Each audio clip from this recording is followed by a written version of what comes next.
A very good afternoon to Dr. Muhammad Kamarul.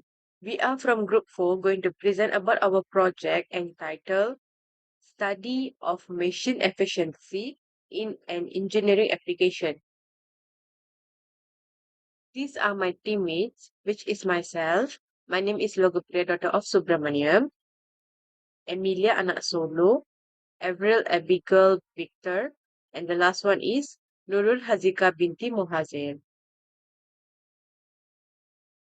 Now let's be look at the introduction.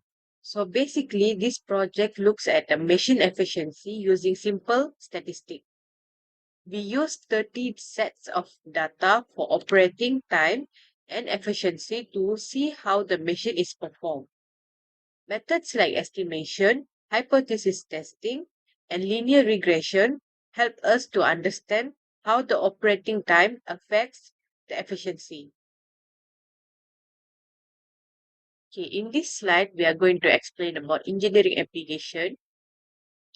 Machine efficiency is really important to see how well is machine working, how reliable it is, and when maintenance is needed.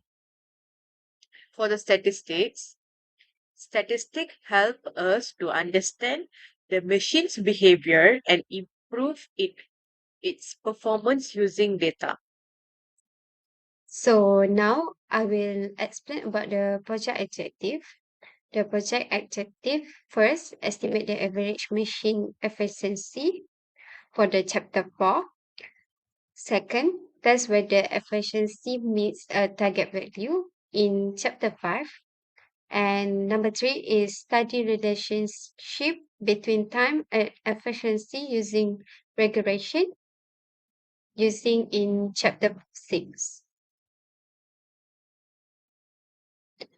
So this is our data. Our data generate from ChatGPT. So for the data description, variable X for operating time of the machine in hour, variable Y operating time hour and efficiency in percent. Data was assumed to follow a normal distribution. Hello, my name is Emiliana Solo and my number matric is CN240148. So now I will explain about chapter 4. For this section, I will present chapter 4, which is estimation, which focus on estimating the true average machine efficiency using a 95% confidence interval, which is CI. For our data overview, in this analysis, we use 30 sample of machine efficiency data that collected at different operating times. So since the population standard deviation is unknown, a T distribution is applied for estimation. And next is our sample mean. First, we calculate the sample mean donated as a Y bar equal to 7, and we calculate the Y bar is equal to 77.26 percent. So this value represent the average machine efficiency based on the sample data. So for our sample standard deviation was calculated to measure the variability of the data, and we got our S is equal to 4.125. This indicates that the efficiency value are moderately spread around the mean. And next is standard error, which is SE. So SE is the standard error of the mean, represent how accurately the sample mean estimate the population mean. And we calculate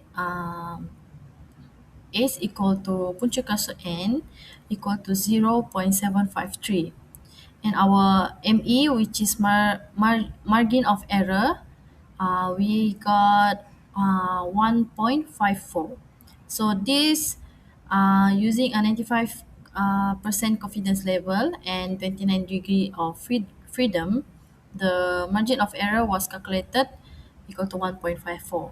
So our confidence interval, which is CI, CI is equal to Y bar plus minus to margin of error, which is ME, and we got our lower limit, which is 76.5 0.507, which is from 77.26 plus minus to ME, which is 1.54. So we got the lower limit, and for upper limit is 78.013. And this means that we are 95% confident that the true average machine efficiency lies between 76.507 and 78.013. So this interval provides a um, reliable estimate of machine performance that is useful for engineering decision making and quality control.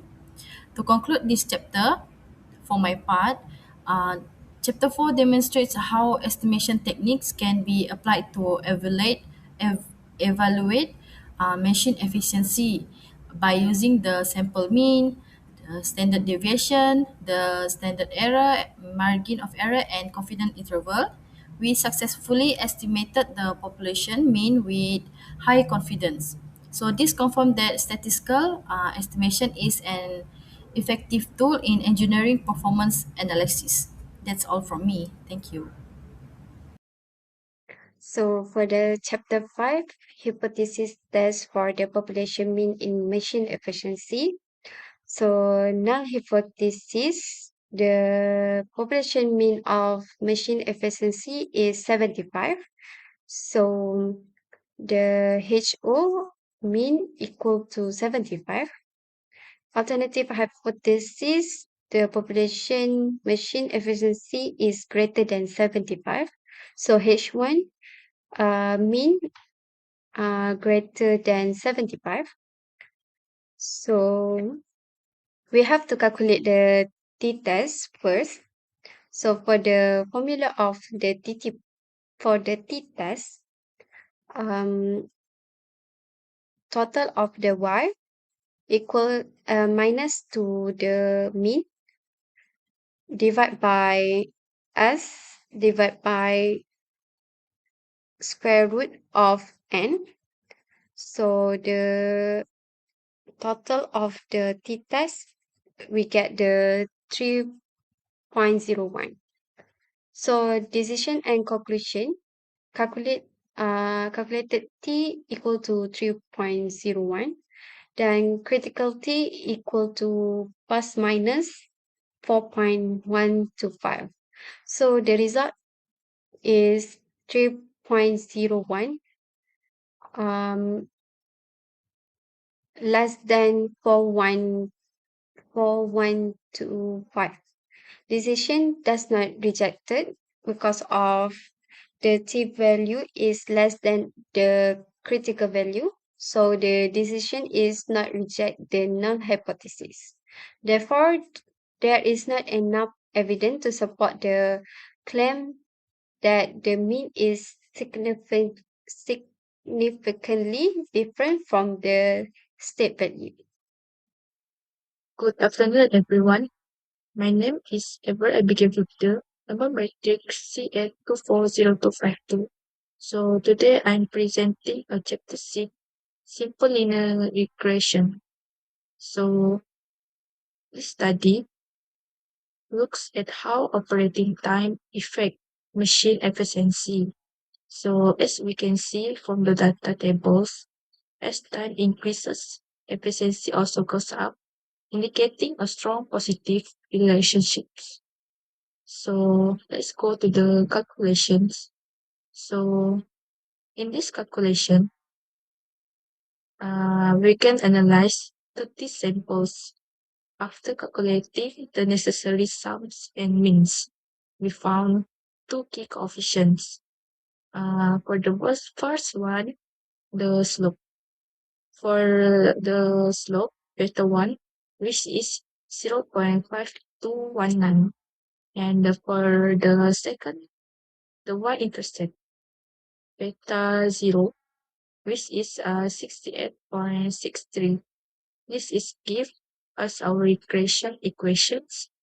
So 68.63 plus 0.5219. So what the numbers mean? Yeah, so in the simple terms, the slope tells us that for every 1 hour increase in operating time, machine efficiency improved by about 0.52%. Our R power of 2 value is 0.9888, which is very high. This means our model is highly accurate. So nearly 99% of the change we can see in this efficiency. So let's move to the predictions. So finally, we can use this formula to predict future performance for an operating time of 20 hours. The model predicts an efficiency of 79.07%. This proves that our regression models is a reliable tool for forecasting machine performance based on time. So that's for me. Thank you. For the last part of our presentation, which is conclusion, in conclusion, this project successfully applied statistical method to analyze machine efficiency in an engineering application.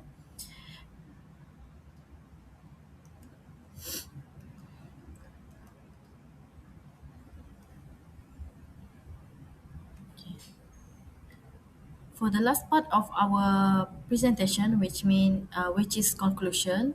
In conclusion, this project successfully applied statistical methods to analyze machine efficiency in an engineering application. Estimation using a 95% confidence interval allowed us to determine a reliable range for the average machine efficiency. So hypothesis testing confirmed that the machine performance meets the target efficiency level. So for the regressions analysis further showed strong positive relationship between operating time and machine efficiency. So therefore, this study proved that statistical analysis is an important and very effective tool in engineering performance evaluation. That's all from us. Thank you. So that's all from us. Thank you.